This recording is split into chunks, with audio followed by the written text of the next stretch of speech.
आज की कहानी है माँ की आखिरी इच्छा।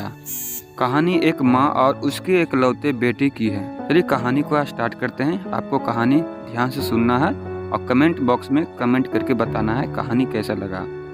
तो कहानी को करते हैं स्टार्ट। एक बार एक बूढ़ी माँ को उसके बेटे ने एक वृद्ध आश्रम में ले जा कर के छोड़ा। इस माँ का ये कहीं इकलौता बेटा था जिसके लिए इस माँ ने जीवन भर संघर्ष किया। इस बेटे के लिए वो सब कुछ किया जो एक माँ को करना चाहिए या माँ कर सकती है, और आज भी अपने बेटे को किसी भी तरह की परेशानी ना हो इसलिए आश्रम में रहने के लिए तैयार भी हो गई। वृद्ध आश्रम में रह रही माँ हमेशा अपने बेटे को याद करती, मगर बेटा केवल साल में एक बार उसको मिलने जाता या फिर फोन पर बात कर लेता।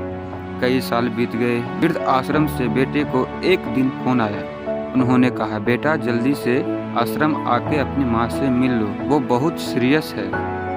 बेटा जब अपनी बीमार माँ के पास पहुँचा तब वह अपनी आखिरी सांसें गिन रही थी। बेटे ने अपनी माँ से उनकी आखिरी इच्छा पूछते हुए कहा, माँ मैंने तुम्हारे लिए क्या कर सकता हूँ, बताओ। माँ ने कहा, बेटा इस आश्रम में गर्मी और मच्छर बहुत ज़्यादा है, यहाँ पर कुछ पंखे लगवा देना। फ्रिज ना होने की वजह से यहाँ पर हम बुढ़ों को कई बार भूखे पेट ही सोना पड़ता है, क्योंकि किसी ने दिया हुआ खाना खराब होने से नहीं बचा पाते। तो इस आश्रम के लिए एक दो फ्रिज भी खरीद कर दे देना।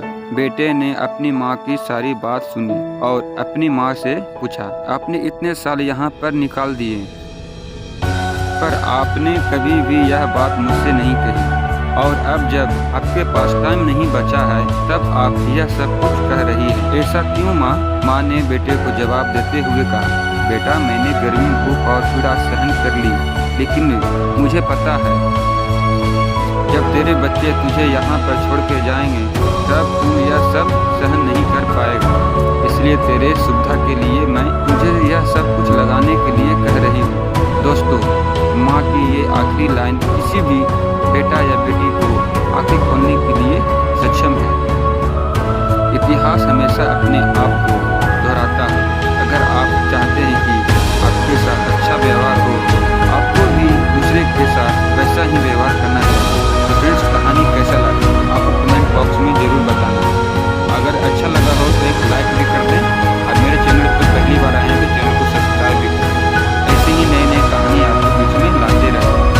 चलिए आज की कहानी में हम अलविदा लेते हैं, दूसरी कहानी आपके बीच में जल्द ही लाएंगे।